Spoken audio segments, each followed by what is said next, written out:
मैं कर्नल साहब कुछ थोड़े से फैक्ट्स एंड फिगर्स हैं वो पहले शेयर करूंगा। 28 फरवरी 2026 को जंग का आगाज़ हुआ। 28 फरवरी से पहले पाकिस्तान के अंदर जो पेट्रोल की कीमत है वो 258 रुपये 17 पैसे थी और आज वो 458 रुपये 41 पैसे है। 321 रुपये 17 पैसे अभी थी, लेकिन 137 रुपये बढ़ाने के बाद वो कीमत यहाँ तक पहुँची।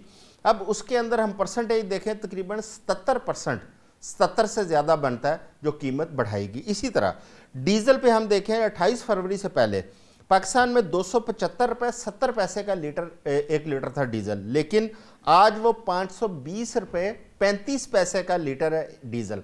और अभी तक वज़ीर आज़म और वज़ीर पेट्रोलियम हमें ये कह रहे हैं कि इसके ऊपर टैक्स वसूल नहीं किया जा रहा, इसके ऊपर लेवी वसूल नहीं की जा रही। और इसकी कीमत में जो इजाफा हुआ है, ये पेट्रोल में ये जंग के दौरान 200 रुपये फ़ी लीटर इजाफा हुआ है और डीजल की कीमत में 244 रुपये 65 पैसे अब तक इजाफा हो चुका है। क्योंकि पहले गवर्नमेंट ने 8 रुपये कीमत बढ़ाई, फिर 55 रुपये बढ़ाई, फिर 137 रुपये बढ़ाई। आज डीजल की कीमत की जो औसतन हम देखते हैं 88% डीजल की कीमत में इजाफा किया गया है। और डीजल एक वो चीज़ है जो आम आदमी की ज़िंदगी को मुतासर करता है, क्योंकि ट्रांसपोर्ट से लेकर एग्रीकल्चर तक, एग्रीकल्चर से लेकर हमारी इंडस्ट्री तक हर चीज़ डीजल के साथ जुड़ी हुई है। कर्नल साहब, अब आप बताएं कि पाकिस्तान की मईशत को लेके आम आदमी के मसाइल, वो तो बेचारा इस वक्त सोचने समझने की सलाहियत से बेचारा महरूम हो गया, जितना बड़ा धचका दिया है। आप मुझे ये बताएं कि एग्रीकल्चर और आपकी इंडस्ट्री वो कैसे सर्वाइव करेगी? ना एग्रीकल्चर आपका सर्वाइव कर रहा है। पिछले चंद साल से तमाम किसान घाटे में गए हैं, कर्ज़े उनके सर पे चढ़ गए हैं, ज़मीनें उनकी मॉर्टगेज हुई हैं बैंकों को, और इंडस्ट्री आपकी बंद है, एक्सपोर्ट आपकी नीचे हैं। और ये सारी सूरत हाल को देखते हुए जो फैसले करने चाहिए थे वो नहीं किए, जो नहीं करने चाहिए थे वो किए। हमने पैसे खर्च करते हुए ये एहसास कहीं नज़र नहीं आया कि गवर्नमेंट को कफ़ायत शुआरी की ज़रूरत है। प्राइम मिनिस्टर ने बड़ी दफ़ा कहा, मगर उस पर जब सूबों में जाके देखते हैं कि अमल हुआ कि नहीं हुआ, तो उधर तो बिलियंस के बिलियन जा रहे हैं, कोई पूछने वाला नहीं है, कोई मॉनिटरिंग नहीं है, कोई ऑडिट नहीं है, कोई अकाउंटेबिलिटी नहीं है। अकाउंटेबिलिटी, ऑडिट की कन्विक्शन रेट 5% से भी कम है, वो दरमियान में खाया पिया जाता है। करप्शन हर दर्जे की है। इसके बाद आ जाए, आपको बिजली का और आपको पावर का मसला है, आपने कोयले की तरफ ध्यान क्यों नहीं दिया जब पता है कि ये जंग लगनी है और कोयला आपके अपने मुल्क में मौजूद है? दूसरा मैं ये सवाल पूछूंगा आपसे, आपने फ्यूल की हेजिंग क्यों नहीं की? आपने 2 महीने 3 महीने उस रेट पे 28 फरवरी वाले रेट पे एडवांस बुकिंग क्यों नहीं ली? दुनिया जान ये करती है। फिर तीसरा सवाल ये है, आपने अल्टरनेट एनर्जी के, आपने सोलर की प्लेटें इंपोर्ट हुई हैं, गोदाम बढ़े हुए हैं, लोग सोलर से हाथ खींच गए हैं क्योंकि नेट मीटरिंग का आपने पहले रगड़ा दे दिया है। आपने उस पॉलिसी को इमीडिएटली क्यों नहीं आपने दोबारा रीडिफाइन किया, ताकि लोग सोलर से अगर 20% पूरा हुआ है तो 50% पे ले जाएं? और फिर ये कि आपके पास पानी की कमी नहीं है, आपसे जितने भी आपके पानी के हैं तमाम जगह पे हाइडल बिजली पैदा करता है। आपकी नहरें भी हर जगह सारे पंजाब में फैली हुई हैं, नहर के ऊपर भी हाइडल चल सकता है, छोटे यूनिट चल सकते हैं 1 मेगावाट के 2 में। क्या किया आपने कि कोई इनोवेशन नहीं है, कोई सोच नहीं है, कोई गवर्नेंस नहीं है, तो कैसे काम चलेगा? अच्छा, मैं रामे साहब क्या फोर्सी कर रहे हैं ये? आपने हुर्मुज़ बंद है और पेट्रोलियम की ज़ाहिर है उसके ऊपर एक बड़ा शदीद क्राइसिस इसका सामने है। अच्छा, पाकिस्तान को तो उन्होंने 11 अप्रैल तक 20 जहाज़ गुजारने की इजाज़त दी थी जो पाकिस्तान के झंडों के साथ वहाँ से गुजर रहे हैं, और पाकिस्तान के जहाज़ों से टोल टैक्स के नाम पर जो वहाँ पे करोड़ों रुपया वसूल किया जा रहा है वो भी नहीं लिया जा रहा। इसके बावजूद पाकिस्तान के अंदर क्या आप क्राइसिस देख रहे हैं पेट्रोलियम का, और ये जो कीमतें बढ़ी हैं क्या इनके अंदर मजीद इजाफा नज़र आ रहा है आपको? सर देखें, जो वहाँ हमें इजाज़त मिली है ये हमारी डिप्लोमेसी की वजह से है। हमारी डिप्लोमेसी की बहुत बड़ी एक कामयाबी है। मगर क्या वो प्राइसेस जिस पे हम ले रहे हैं, क्या पुरानी प्राइसेस पे ले रहे हैं कि नई प्राइसेस पे हमें तेल मिल रहा है? ये एक फंडामेंटल क्वेश्चन है कि देखिए, अब सऊदी अरेबिया के साथ हमारा डिफेंस डील है, बहुत क्लोज है, सारा कुछ है। तो क्या हम सऊदी अरब से ये बात कर सकते हैं कि हमें कोई डिस्काउंट रेट पे मिले जो पेट्रोल है, कि डिस्काउंट रेट पे अच्छा, मिले, क्योंकि जब डीजल जब डिस कथा कलामी की माफ़ी चाहता हूँ। पिछले दिनों हमें बताया गया था कि सऊदी अरब से हमें तेल मिल रहा है और जहाज़ हमारा जो है वो समुंदर के अंदर मौजूद है। क्या वो जहाज़ पाकिस्तान में आया? नहीं, उसका मुझे भी डेटा नहीं पता कि वो पहुंच चुका है नहीं पहुंच चुका। मगर मेरी जो बात है कि क्या हमें वो डिस्काउंट रेट पे तेल देंगे, अगर देते हैं तो फिर हम जो क्या गवर्नमेंट को क्लेम करेंगे कि अब हमें डिस्काउंट पे मिले। मगर इससे जो सबसे अहम बात है ना, वो हमारे इंटरनल चीज़ों की है। जिस तरह कहते हैं कि कुर्बानी दे दो, भी आप भी थोड़ा सा कुर्बानी ना दें, आप थोड़ी सी मेहरबानी फरमा दें कि अपनी जो कि बहुत से खर्चे हैं उनको कम कर लें, वज़ीरों का नंबर कम कर लें, उनको जो गाड़ियाँ मिली हैं उनका नंबर कम कर लें। जो वज़ीर आता है उसको कहें कि अगर आपको अपनी सिक्योरिटी का इतनी फ़िक्र है, हम आपको स्काउट नहीं दे सकते, अगर आपको ये फ़िक्र है तो हम आपको वजारत ना लें, किसी और बंदे को दे दें जो कि कर सकता हो ये वजारत। इसी तरह जो हमें अपने वर्किंग आवर है उसकी मैनेजमेंट करनी है, कि जिसमें हमें अपनी यानी कि एनर्जी सेव हो सके, क्योंकि हमारा जो 60% के राउंड बोर्ड जो है हमारा, जो कि बिजली आती है वो फॉसल फ्यूल से आती है, जिसमें जो मेजर जो है कि ऑयल है और ये गैस है, वो दोनों ही हम इंपोर्ट करते हैं। तो हम उसको वर्किंग आवर्स को भी हमें मैनेज करने की ज़रूरत है कि जरा कम करें, जिस तरह भी बांग्लादेश में हुआ है या दूसरे ममालिक में किया उन्होंने, अपने वर्किंग आवर्स को मैनेज कर रहे हैं। फिर जो तीसरी चीज़ है, जिस तरह एक अच्छा इकदाम भी किया गवर्नमेंट ने कि जो पब्लिक ट्रांसपोर्ट है उसको फ्री कर दिया है कि एक माह के लिए, जो इस्लामाबाद में या पंजाब में भी उसको कर रहे हैं, वो भी एक बेनिफिट होगा क्योंकि लोगों को इनकरेज किया जाए कि आप पब्लिक ट्रांसपोर्ट को यूज़ करें। इसी तरह जो कि और भी चीज़ें उस पर उन्होंने दिया लिवरेज दिया है। मगर फंडामेंटली ये डिटरमिन करेगा कि गवर्नमेंट कितना बियर कर सकती है या सब्सिडी दे सकती है गवर्नमेंट के रेवेन्यू पे, जिसका हमें पता है कि उनके बहुत वीक है। यहाँ पे एक बड़ी अहम चीज़ है जो कि हमें बात करने की ज़रूरत है, मगर उस पर बात नहीं हो रही। देखें, हमें इस समय चाइना के साथ भी बात करने की ज़रूरत है कि देखें अभी ईरान पे है, तो उसके बाद सिर्फ पाकिस्तानी के बचता है जिसको उन्होंने करना है कि बॉय डाउन करना है। ईरान की तो उन्होंने इकानमी का भी भट्ठा बैठा रहे हैं, फिर साथ साथ जो कि दूसरे अरब ममालिक हैं वो भी उनकी इकानमी में प्रॉब्लम हो रहा है। तो ले दे के बच जाता है पाकिस्तान चाइना की सराउंडिंग में, जो कि अभी खड़ा हुआ अपने पाँव पे चाइना के साथ, और दुश्मन उससे डरता भी है। और पाकिस्तान को कंट्रोल करने का एक ही तरीका है इसके फाइनेंशियल मैटर्स, इसके यानी कि जो कर्ज है उसके थ्रू इसको मैनेज किया जाए, इसको इतना प्रेशराइज किया जाए कि ये हर चीज़ मानने को तैयार हो जाए। और इस पे पाकिस्तान की गवर्नमेंट को चाइना के साथ बात करनी चाहिए कि हमें कोई शॉर्ट टर्म पैकेज हो या इस तरह की चीज़ हो, ताकि जैसा अभी खबरें आ रही हैं कि यूएई जो है कि पाकिस्तान को प्रेशराइज कर रही है कि हमारे अभी पैसे वापस करो, इस तरह का कोई पैकेज हो कि हमें कोई सपोर्ट मिले, ताकि हम आईएमएफ की ब्लैकमेलिंग और जो दूसरे ममालिक को हमें ब्लैकमेल करने की कोशिश कर रहे हैं उससे हमारा कोई ना वे आउट नजर आए। बाकी जो गवर्नमेंट को क्रिटिसाइज करना है, हम भी इधर हैं, क्राइसिस खत्म होने दें, हम फिर पॉलिसीज में भी बात करेंगे कि कहाँ प्रॉब्लम है कहाँ नहीं है। मगर अभी जो हमारा सारा ध्यान होना चाहिए कि हम सब ने मिलकर इस क्राइसिस से कम आउट कैसे करना है, और इसमें चाइना हमें बहुत हद तक मदद कर सकता है, मगर ये डिपेंड करता है कि हमारी लीडरशिप चाइना को अप्रोच कैसे करती है। ठीक हो गया। डॉक्टर गुलाम गौस साहब, क्या आईएमएफ जो है वो हमें पाबंद करती है कि आपने इतने फीसद टैक्स लेना है और इतनी लेवी रखनी है, या आईएमएफ हमें सिर्फ ये बताती है कि आपको फलां सेक्टर के अंदर आपको बेहतरी करने की ज़रूरत है या वहाँ पे आप थोड़े से बेहतर इकदाम करेंगे तो बेहतरी हो जाएगी? क्योंकि अगर हम माजी के अंदर जाएँ, जब कीमतें बढ़ाई जा रही थी पेट्रोलियम की, तो हमें कहा जा रहा था कि आईएमएफ ने 80 रुपये तक लेवी जो है वो फिक्स कर दी है, लेकिन आज हुकूमत 162-63 रुपये लेवी वसूल कर रही है। क्या ये आईएमएफ की शर्त है जो इतनी लेवी ली जा रही है पेट्रोलियम पे? जी सर, बेसिकली जो आईएमएफ है ना, इसका तरीक़ाकार कुछ और है। आईएमएफ एक ग्रोथ मॉडल के तहत काम करता है। इसका एक तरीका है कि अगर ये आपको 7 बिलियन 3 इयर्स में 2 इयर्स में दे रहा है तो प्लस इंटरेस्ट जो भी ये डिसाइड हो, चूंकि ये ज्यादा पब्लिक नहीं होती चीजें इसलिए ज्यादा इसका अंदाजा नहीं, बहरहाल ये सिंगल फिगर में होता है, तो उसको जो उसकी डेट सर्विसिंग है वो सारी मिला के 3 साल में ये आपसे वापस कैसे लेगा, इसकी बेस पे वो सारे सेक्टर्स को देखते हैं, जहां जहां उन्हें नजर आए वो खुद आपको एक प्लान बना के देते हैं।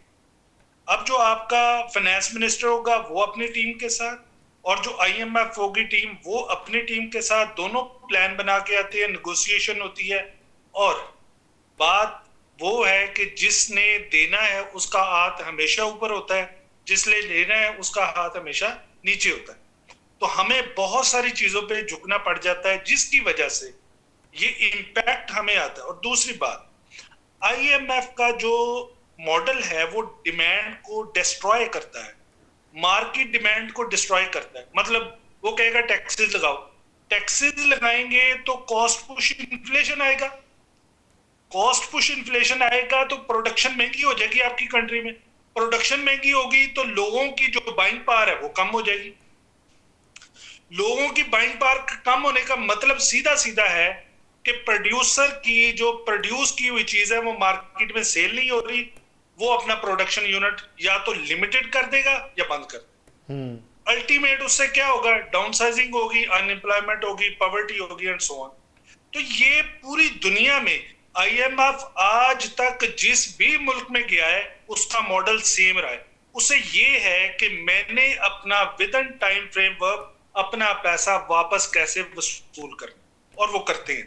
ठीक हो गया। अब मैं कुछ चीजें आपको एक दो चीजें बता देता हूं। अभी रामे साहब कह रहे थे कि मैं उनके किसी कमेंट से डिसएग्री नहीं करता, लेकिन मेरा ख्याल है कि गवर्नमेंट बेशक मजबूर है इस टाइम के वो प्राइस बढ़ाएगी एंड सो ऑन, ठीक है, बिल्कुल ठीक है। लेकिन हमें ये देखना चाहिए कि जो आपने पहले मुआहदे किए होते हैं ना, ये पेट्रोल की प्राइसेस यकदम इस तरह नहीं होती, इसकी जी। डीलिंग पहले होती है जी बिल्कुल। कि हम पूरा ईयर आपसे इस प्राइस पे लेंगे एंड सो ऑन। और वो जो मुल्क हैं जिनको आप कह रहे हैं ईरान है ये वो, उन्हें भी पता है कि फ्यूचर में सारी जिंदगी इनको हमने पेट्रोल देना है, ये चीजें देनी है। ये ऐसा नहीं होता कि यकदम पकड़ के उसको वो आप रगड़ा लगा दें, ऐसा नहीं होता। बहरहाल इसमें कुछ ना कुछ एडजस्टमेंट्स होती हैं। मैं ये बात बड़े वसूख से कह रहा हूं कि गवर्नमेंट प्रिकॉशनरी मेजर्स ले रही है, बजाय इसके कि इसको थोड़ा लिंगर ऑन करते और थोड़ा सा किसी तरह और मैनेज करते। उन्होंने प्रिकॉशनरी मेजर ले लिया कि हम ये बर्डन ट्रांसफर कर देते हैं दूसरी पे। अब आपकी जो 4 सेक्टर्स हैं, मैं बस उसमें एक चीज थोड़े टाइम आपका 1 मिनट लूंगा, उसमें मैं बताता हूँ। देखें, आपकी इकोनॉमी में सबसे ज्यादा जिसमें पेट्रोल और डीजल यूज होता है वो है ट्रांसपोर्टेशन सेक्टर। अब आपने प्राइसेस बढ़ाई हैं और प्राइसेस अराउंड 100% बढ़ गई हैं, पेट्रोल की भी, और at some extend less than 100 diesel की भी आपने बढ़ा दी हैं। तो अब उससे इम्पैक्ट क्या होगा आपकी जो फोरकास्ट, चूंकि मैं पंजाब गवर्नमेंट का 5 ईयर प्लान बना रहा हूं, मैं उसका मॉडलर हूं, अभी वो हमारा यूएनडीपी के साथ प्रोजेक्ट चल रहा है। तो जो फोरकास्टेड वैल्यूज हैं मैं उनकी बात बेस पे बात करता हूं। ये जो आईएमएफ ने नया पाकिस्तान को जो टारगेट दिया वो ये दिया कि जो डिस्कोज हैं, ये जो पावर डिस्ट्रीब्यूशन आपकी यूनिट्स हैं, इनको प्राइवेटाइज करें और इनको हर एक जगह पे करें। जो पंजाब है खास तौर पे या दूसरे, हम इंपोर्ट करते हैं इलेक्ट्रिसिटी दूसरे सूबों से, तो हमारी डोमेस्टिक ट्रेड में भी डेफिसिट हमें फील होता है। तो ये बहुत सारा कॉम्प्लेक्स मैटर है जिसको लेके अभी आईएमएफ चल रहा है और ये चीजें होनी है। ठीक हो गया। ट्रांसपोर्टेशन सेक्टर में अभी तक 40% जो है ना वो फोरकास्ट किया जा रहा है, अराउंड 40% इंक्रीमेंट होगा प्राइसेस में। और चूंकि ट्रांसपोर्टेशन चलती है फ्यूल पे और दूसरी चीजों पे, तो इसमें किराए बढ़ेंगे, 40% अराउंड उसमें इंक्रीज आएगा। और जो आपकी खुराक है उसमें आएगा फूड इन्फ्लेशन। जैसे मैं अभी बात कर रहा था कि पर कैपिटा जो आपकी फूड एक्सपेंडिचर है वो डबल डिजिट में रिड्यूस हुए हैं। ओवरऑल जो इन्फ्लेशन आएगा ना आपके फूड में, वो आएगा 15 to 20%। 15 to 20%। ये आरफ अब्बासी साहब, आप क्योंकि एक सियासतदान हैं और ग्रास रूट लेवल तक आप जुड़े होते हैं, आप एग्रीकल्चर को देखें तो जिस तरह डीजल महंगा किया गया, उससे पहले बिजली बहुत महंगी थी, ज़िम्मेदार के लिए वो बड़ा मसला था। अब डीजल बहुत महंगा हो गया है और हमारी फसलें भी तैयार खड़ी हैं, खुसूसन गंदम की फसल। आप इस पे क्या असरात हो रहे हैं इन तमाम हमारी फसलों के ऊपर? जिस तरह अभी डॉक्टर साहब बात कर रहे थे कि आगे इन्फ्लेशन भी बढ़ने जा रही है और फूड सिक्योरिटी भी नज़र आ रही है, फूड प्राइसेस भी ऊपर होती हुई नज़र आ रही हैं। क्योंकि आप आम आदमी से जुड़े, आप ज़रा थोड़ा सा उस हवाले से हमें हक़ाइक़ से आगाह करें। हाँ देखें जी, ये जो हमारे मौजूदा हुक्मरान है, जैसे आप सब जानते हैं, इंडस्ट्रियलिस्ट हैं और इनके दौर इख्तियार में हमेशा किसान बेचारा रगड़ा गया और किसान के साथ जुल्म हुआ है। अभी पिछले साल आप गंदम का हाल देख लें, इन्होंने सरकारी खरीदारी खत्म कर दी और गंदम हमारी रुल गई, मतलब कि कोई लेने वाला नहीं था कि वो मतलब कि 2000 में भी कोई नहीं ले रहा था। तो मैं तो ये समझता हूँ कि किसान को मारने का मतलब पाकिस्तान की मईशत की रीढ़ की हड्डी को चकनाचूर करना है। अब रीढ़ की हड्डी नहीं होगी तो बाकी जिस्म क्या करेगा? तो मौजूदा हुक्मरानों से तो हमें, चाहे इनकी कोई भी किसान रिलेटेड पॉलिसी हो, चाहे गन्ने की हो, गंदम की हो, डेयरी की हो, अभी भैंस पे 30 रुपए पर डे, वो खागड़ भैंस हम कहते हैं जी दूध भी नहीं देती, उसका भी हमने 30 रुपए पर डे वो देना है, टैक्स देना है। तो मैंने इनसे, हमें किसानों के लिए तो कतई किसी किस्म की ज़राअत के लिए अच्छाई की उम्मीद नहीं है, लेकिन यह है कि हमने जिंदा रहना है। हम तो कोशिश करेंगे कि कम से कम, अब तो मैं खुद अगर छोटा मोटा, हमारी छोटी मोटी अगर जमीनें है तो पुरानी इलाका, लेकिन हमने यकीन करें उतनी गंदम लगाई है जितनी हमारे अपने घर की जरूरत है। अच्छा। बाकी वो रही है ऐसे ही रही, हमने नहीं, क्योंकि खर्चा करने वाली बात थी तो बहुत सारे लोग इसी तरह हैं। अब्बासी साहब, जो आपकी इस बात से मैंने जो अज्यूम किया है, क्या इस दफा गंदम कम काश्त हुई है? बिल्कुल, आपको गंदम में, ये इक्तिसादियात के माहिरीन बैठे हैं, आपको गंदम इस दफा इंपोर्ट करनी पड़ेगी बाई आल मींस। जो पिछले साल इन्होंने किसानों ने जिस तरह मतलब कि ज़ाहिर है कुछ बहुत मजबूर है, उन्होंने तो किया है, लेकिन मेजॉरिटी किसानों ने उस तरह गंदम नहीं बोई जिस तरह बोते थे प्रॉफिट की मद में। अभी नुकसान ही करना है तो फिर उससे बेहतर है बंजर पड़ी रहे जमीन, क्या जरूरत है मेहनत भी करें, पैसे भी लगाएं, खरीदार भी ना हो और फिर दिल जले। इस वजह से इस दफा आपको गंदम में भी आने वाले दिनों में तैयारी पकड़ें कि एक तो ये बहुत ज्यादा ऊपर चली जाएगी प्राइसेस, 3500 तो इन्होंने अनाउंस किया सरकारी, पता नहीं लेते हैं कि नहीं, अदरवाइज जो गंदम खरीदारी होगी उसका एक तो टारगेट भी नहीं पूरा होगा और आपको डेफिनेटली गंदम जी ठीक हो गया। हमें माहिर मुशत है, हमारे कुलीग भी हैं, आमिर अली साहब, उन्होंने ज्वाइन किया है। आमिर साहब, आप बड़े ऑप्टिमिस्टिक हैं, आप हमेशा तवक्को रखते हैं कि अच्छाई की, और आप हमेशा बात करते हैं कि मुशत पाकिस्तान की बेहतर हो जाएगी। मुझे आज ज़रूर बताइएगा कि कौन से ऐसे इंडिकेटर आज आपको नज़र आ रहे हैं जिससे पाकिस्तान की मुशत बेहतर हो सकेगी। पहले हम एनर्जी क्राइसिस, बिजली की वजह से परेशान थे, हमारी इंडस्ट्री बंद हो रही थी, हमारी एग्रीकल्चर तबाही के धाने पर थी। आज पेट्रोल प्राइसेस की वजह से रही सही कसर भी ख़त्म हो गया है। आज हमें को उम्मीद दिलाने वाली बात ज़रूर बताइएगा। जी बहुत शुक्रिया आजम चौधरी साहब। देखिए, मेरी अप्रोच हमेशा ऑप्टिमिस्टिक रहती है और पॉजिटिव होती है, और मैं ना किसी हुकूमत का नुमाइंदा हूँ, ना पंजाब गवर्नमेंट का, ना फेडरल गवर्नमेंट का, ना किसी और किसी भी सेक्टर का। लेकिन मैं इस बात को प्रोटेक्ट करने के लिए तैयार हूँ कि जी पेट्रोल प्राइसेस कितनी बढ़ी है, लेकिन मैं जिस चीज़ को आइडेंटिफाई करना चाहता हूँ, देखिए गंदम की बात हो रही थी, गंदम को लास्ट ईयर फ्री मार्केट पे छोड़ दिया गया। आज गंदम को कहा जा रहा है कि 3500 से 4000 के दरमियान इसकी एक परचेज वैल्यू बनेगी। इसका मतलब है जो भी इसकी सेविंग कर रहा है उसको कोई ना कोई बेनिफिट जरूर मिलेगा। पेट्रोल क्राइसिस ग्लोबल है, पेट्रोल प्राइसेस सिर्फ पाकिस्तान के नहीं है। अगर पाकिस्तान में प्राइसेस डेफिनेटली ये जो जंप लगा है इट्स लाइक 50% मोर, मैं इस बात को एडमिट करता हूं, लेकिन अगर आप 85 कंट्रीज में जो सराउंडिंग में है पूरी दुनिया के ग्लोबली है उनमें देखें तो पाकिस्तान के इस वक्त रैंक क्या है। हम अपने नेबरिंग कंट्री, हम हमेशा कंपैरिजन करते हैं। देखिए कंपैरिजन तो होता है ना आसिफ साहब, मैं किसी को प्रोटेक्ट नहीं कर रहा हूं, बट बिसाइड दैट गवर्नमेंट ने कोई इनिशिएटिव शुरू किया कि अच्छा पब्लिक ट्रांसपोर्ट कम कर दे। मेरी इस सिलसिले में आजम साहब आपके जरिए, आपके प्रोग्राम के जरिए एक और अपील है, वो तमाम लाखों स्टेक होल्डर पाकिस्तान की गवर्नमेंट के, जो पाकिस्तान की गवर्नमेंट के मुलाजिम है, जो सिविल ब्यूरोक्रेसी है, जो एस्टेब्लिशमेंट है, जो जुडिशरी है, जो सबसे रिलेट करती है और वो लाखों में है, अगर क्या उन लोगों को अगर 200 लीटर 300 लीटर 400 लीटर जो सालाना पेट्रोल महंगा जो मुफ्त मिलता था, क्या गवर्नमेंट ने कोई ऐसा इनिशिएटिव किया? अब कुछ ब्यूरोक्रेट्स को अनलिमिटेड पेट्रोल कर दिया गया और 4700 2800 सीसी और 1600 तीन गाड़ियां भी दे दी गई हैं और पेट्रोल भी अनलिमिटेड है उनका। क्यों देखिए ना, ये सिर्फ मैं सिविल ब्यूरोक्रेसी नहीं, मैं ऑल टाइप ऑफ एस्टेब्लिशमेंट, मैं सबकी बात कर रहा हूँ। अगर ये एक टफ टाइम है तो why this tough time is not for everyone.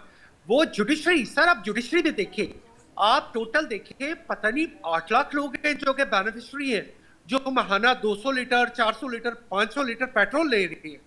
कि भाई अगर there is a tough time, आपकी सैलरीज ऑलरेडी 2 लाख 3 लाख 5 लाख 10 लाख रुपए है, तो ये कौन सी ऐसी चीज है जो आपको सिर्फ गवर्नमेंट से इस सूरत में नहीं चाहिए कि आपको यहाँ से 200 लीटर 500 लीटर पेट्रोल भी मुफ्त मिलना चाहिए?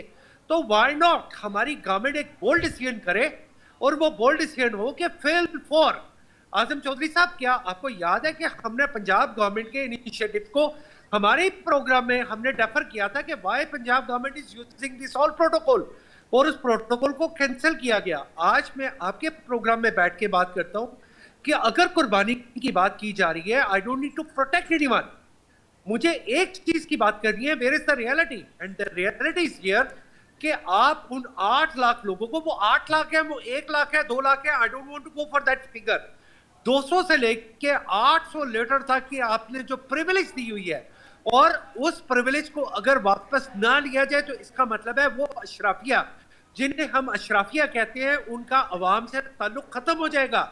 और अगर अवाम से किसी भी आमिर साहब तो थैंक यू वेरी मच। हमारे पास वक्त ख़त्म हो गया है। तमाम मेहमानों का बहुत शुक्रिया।